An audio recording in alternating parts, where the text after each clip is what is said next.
when you go over the Bob Lazar story, like what are you? How much of you cries bullshit? How much of you's like, I'm more on the side. I think he's the most credible whistleblower because he didn't profit from it. And they prosecuted him for running a prostitution ring, Which maybe he was. Which I think he was.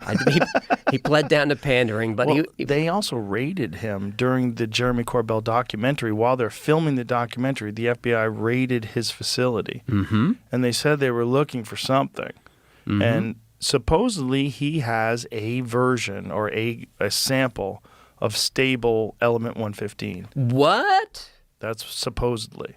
Yeah, and that's supposedly what they were looking for. Well, of course. Supposedly he had gotten that from the lab, and when he was at S4, and that he had managed to smuggle out a stable chunk of this element 115. And there was a video that George Knapp had from back in the 80s where Lazar was demonstrating how this stuff bends light and, what it does, like it has weird effects. How soon after that raid was 115 is now called Moscovium? How soon after that raid was 115 synthesized? I think it was synthesized in Russia. Synthesized by a particle collider, and so the when they got it is a very temporary, quickly dissolving form, but they proved its existence. And supposedly, what Lazar is saying, wherever these beings are from, they obviously have a completely different environment, and they have a stable version of this element. Yep. And this element is crucial to this gravity propulsion system. Yes. That it's a part of this reactor. It gets bombarded with radiation, produces this gravity field, allows you to just slingshot through the universe. I don't know. Are they working to stabilize it? I don't know what's going on behind the scenes, man. Why would they raid Bob Lazar? That's that spectrum of believability again. But that's what's so interesting and fun and also frustrating about the subject. Yeah. I mean, that's like the majority of your videos. It's like, I don't know. I don't know what to think. I don't know who's full of shit. I don't know how much. I mean, I was watching the Townsend Brown one today, and you were talking about John Lear and John Lear's connection to Bob Lazar and the possibility that Lear was spreading disinformation. Yep. Yeah. So I've, by the way, since making that video, I've become more positive on Lazar, just insofar as I think he was at S4 Area 51. And there's going to be a great documentary coming out by my buddy Luigi on this called Project Gravatar. And I think there's going to be a lot of corroborating evidence that he was at least there, and a lot in his story checks. But I think you have to view, and I even say that in this video, that I think a lot of the story could be true. You can't, I think, view the Bob Lazar story. You can't just take it at face value because John Lear and he were friends. John Lear is this babbling UFO nut. He's obsessed with UFOs. He's writing weird, like, disinfo-y style stuff with Bill Cooper, Behold the Pale Horse guy. Which is a wild book. Yeah. And so he's crazy. Bill Cooper. Doesn't he talk about bases on the moon? He talks about bases on the moon. Lear also talked about a soul catcher that like controlled our souls on the moon. Oh boy. And so Lear was like flooding the zone with all sorts of weird shit. Lear comes from an interesting family. Right. His father is Bill Lear, who's the autopilot wizard. He created the first business, basically the first private jet, the Lear jet, in the 50s and 60s, and was an associate of a guy I hope we talk about named Thomas Townsend Brown. Yeah. And so I think, Lear was engaging in all sorts of bullshit. Was he a useful idiot or was he a sophisticated agent provocateur? I'm totally open to him having been a useful idiot. In fact, there is a video of him saying, I was told, I was given all the Bob Lazar files or whatever, and I was told about, to actually, like, he said a guy named Admiral McClellan knew that I ran my mouth. I even have this video actually on the doc that I sent you, Jamie. He says, knew that I ran my mouth. So that's why we got Bob a job or whatever. And we knew that part of this stuff would leak. And it was like this limited hangout strategy on behalf of this guy named Admiral McClellan or whatever. And he was this useful idiot to sort of get it out. And I think For what purpose? Recruiting. You give people high level. Yeah. Here, we hear it here. And the MJ personnel the original 12 have all passed away, so they get different people into these positions of MJ 2, 3, 4, 5, 6, and taken over. It's degraded, so it's almost political now instead of like it was when Truman originally formed the MJ-12. It turns out that MJ-1, the head of MJ-12, is a guy named Admiral Mike McClellan. He wanted to get some of the information out because he didn't want to. He thought that some of this information should be out in the public. We don't need to keep all this secrecy. So he decided trying to figure out a way to get it to the public. So he knew that I was a blabbermouth and I would tell anything I knew. They investigated Bob Lazar and they knew that he was a genius, but that he had a background such that they could instantly discredit him. They removed all his records from MIT, from Caltech, so he couldn't prove anything. He'd go back to Caltech, no, I don't see any records here. And, well, I was here. Well, no, you weren't. And he also, up in Reno at one time, he ran a cat house there. I forget what the name of the Honeysuckle Ranch it was. So they chose him because not only could he probably help them because he was so smart, and as master, he's the one that named ununpennium 115. He's the one that told them what that was, and they didn't know when he went there. They didn't know what it was. He was the one that told them that's element 115, and then told them why and how he'd figured it out. But they decided to pick on Bob to go up there to work at S4 because they knew that Bob would tell me instantly and then I would blab the whole thing. And that was their modus operandi, was to get the information out and gauge what it did to the public, how they accepted it, and then pull back and say, oh, no, it was all a mistake. Bob Lazar is a fraud. He never worked here. He doesn't have any credentials like that. And they could back away and get out of it. So that was what Mike McClellan came up with. Isn't that crazy? Weird. And to me, kind of makes sense a little bit, though. It does, and that doesn't make Bob Lazar still not the most interesting story in the world. Like he's not saying it didn't happen, right? He's just saying that this happened as part of this limited hangout strategy where they knew that they could delete the records at MIT. They knew that they could stigmatize him because of the brothel. They knew that he was this not traditionally trained engineer who just happened to strap a ramjet on the back of a Honda or whatever and meet Edward Teller serendipitously. They knew that they had plausible deniability on all of that stuff. There's a great line in the Oppenheimer movie where Leslie Groves, played by Matt Damon, says, "I didn't hire Oppenheimer in spite of his communist sympathies. I hired him because of them." So you have a top secret program. You want compromise on people. You want to be able to blackmail them. And so I think, that should be taken at face value, in my opinion. And the reason that the story itself can't be taken at face value and needs to be seen through that lens is Lear and Bob Lazar were friends before Bob Lazar got a job at Area 51, S4. And so if you have a top secret program, you're going to do a basic background check. And Lear is going to come up as a guy with a UFO blog, right? And then the CIA is all over the UFO program, right?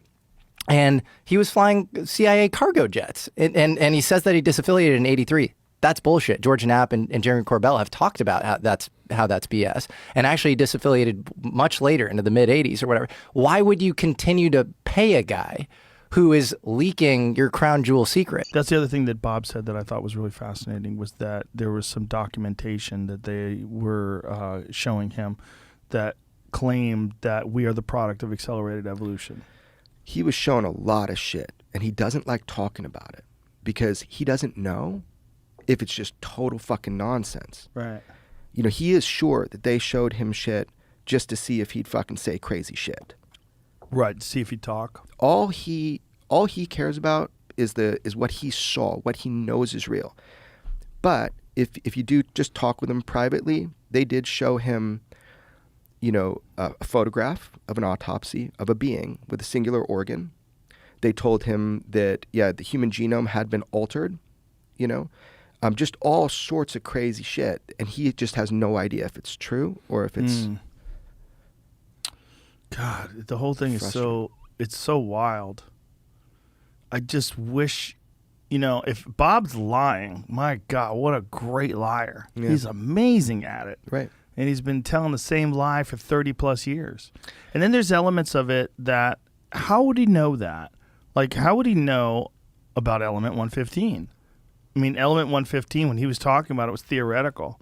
Yeah, he got lucky. He's the luckiest guy I know. He always chooses shit that ends up being fucking right. I know. Gravity, funny. waves, and how these crap look, man. Explain the element 115 to people, because people who don't know what we're talking about, that haven't seen the documentary or haven't seen the podcast we did together. So the way Bob understood it was that he was working on power and propulsion, right? So of one of these, we call them flying saucers, fucking alien vehicle. That looked like this one. Exactly. Right here, from Design by Perry. Yeah. The one sitting on the desk. Even like aerospace people are like, well, if it's the most ingenious thing is the way he described it, powered. People are like impressed by it. I'm like, maybe that's just what he saw. But anyway, so the 115 was the power source, he said. And basically, you put it in and it releases antimatter and creates a gravity propulsion, a gravitational field. And then you had three directional emitters. Look, that's how they think these things operate. Traveling faster than the speed of sound with no sonic boom, all transmedium, all domain. These things seem to defy typical propulsion. It's not outside of the realm of what we understand. It's outside of the realm of what we can replicate now. One day we might catch up. And this element 115 that Bob talked about powering this spaceship was only theoretical back in the late 1980s when he first started discussing it. Right. We hadn't synthesized it yet. Right. Well, it wasn't synthesizing. It was created by a particle accelerator, right? Exactly. It was detected, because it was. But we smashed. Right.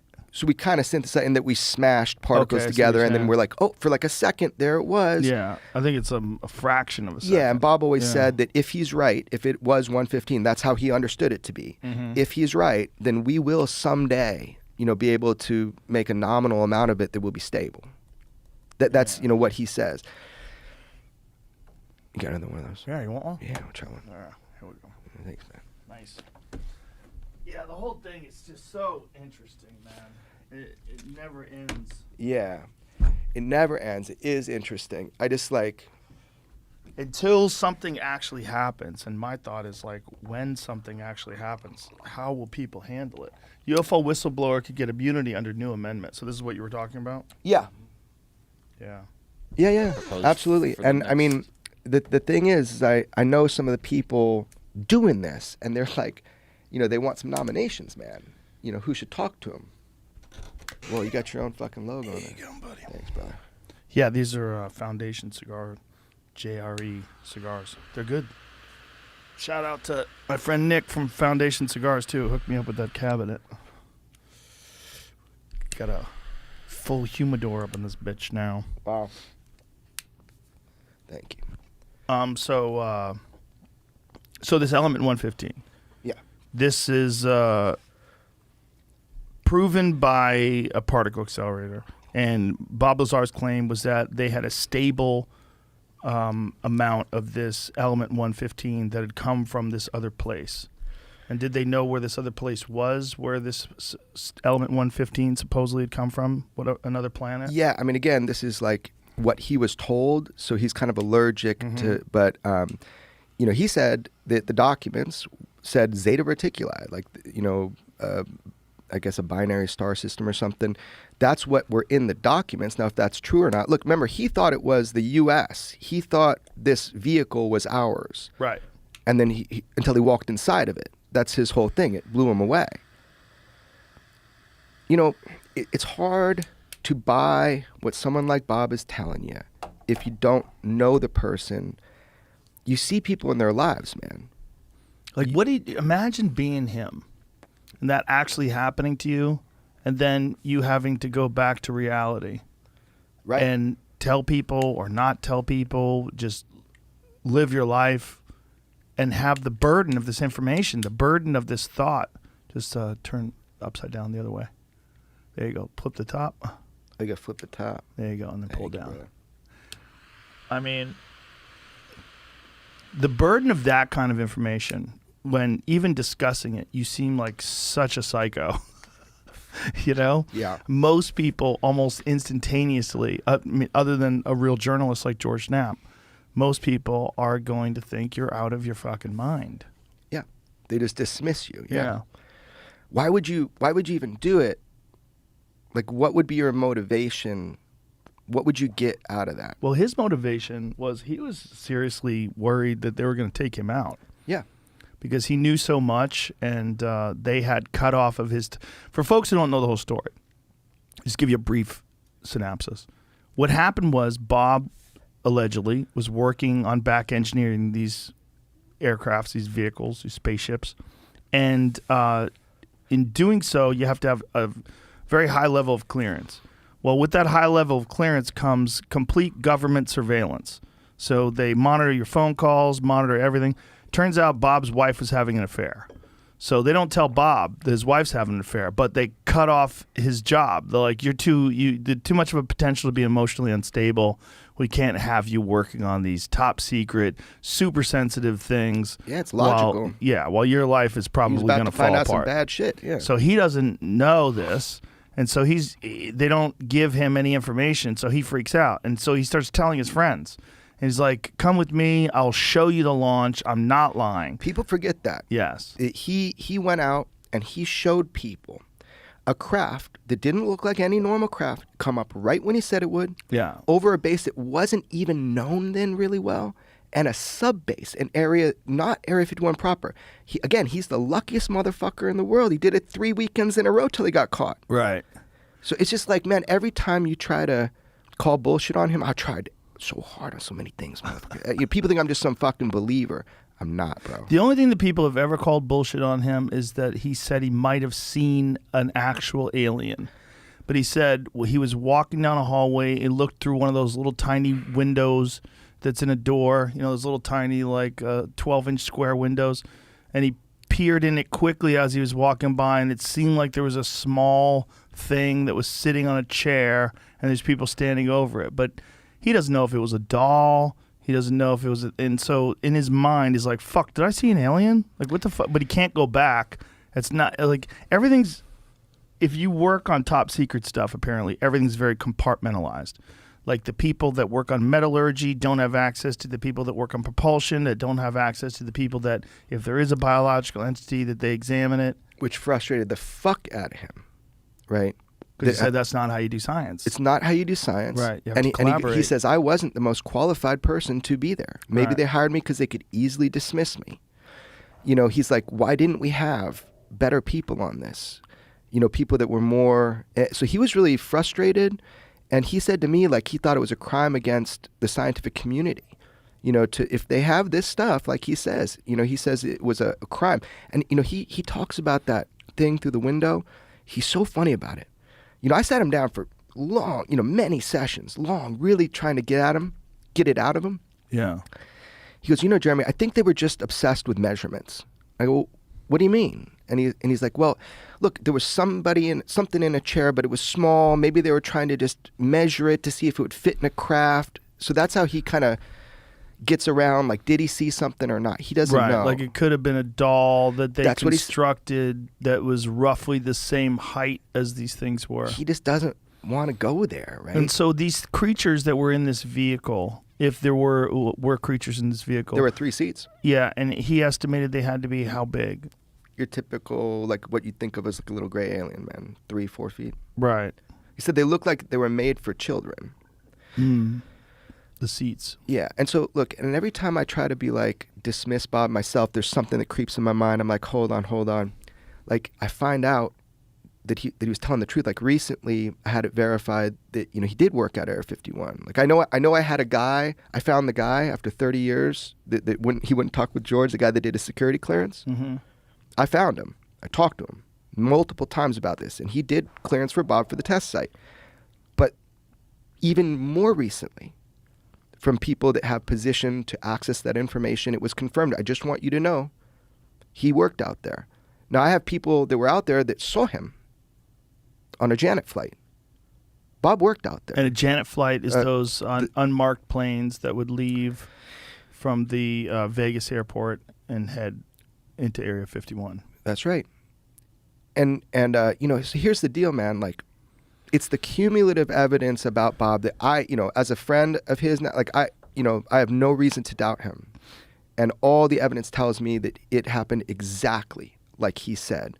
And he's explaining it to the best of his ability. And to his own detriment, actually, before coming on your show, man, he's probably the most hated dude. For some reason, people go crazy about him. They either love him or hate him. Well, I think your documentary turned a lot of people's opinions about him as well. Thank you, brother. But then having him on, I mean, some people still call bullshit. They think like his migraines were convenient. Oh, come on. That, you saw But he was having them. He was having him in the green room before we started going on. He was very nervous about doing it. Of course, man. He'd been beat up his whole life about this shit. Also, I gave him McDonald's before, and I think his wife was super pissed at me, and I was like, "You give him a salad." No, he gets really like crushing migraines. But you know, people that are going to call bullshit on that, we're talking about fucking UFOs. If you're going to call bullshit on a migraine, what are you even listening for? I didn't feel like it was bullshit. It wasn't. I felt like the whole thing was, it was uncomfortable for him for sure.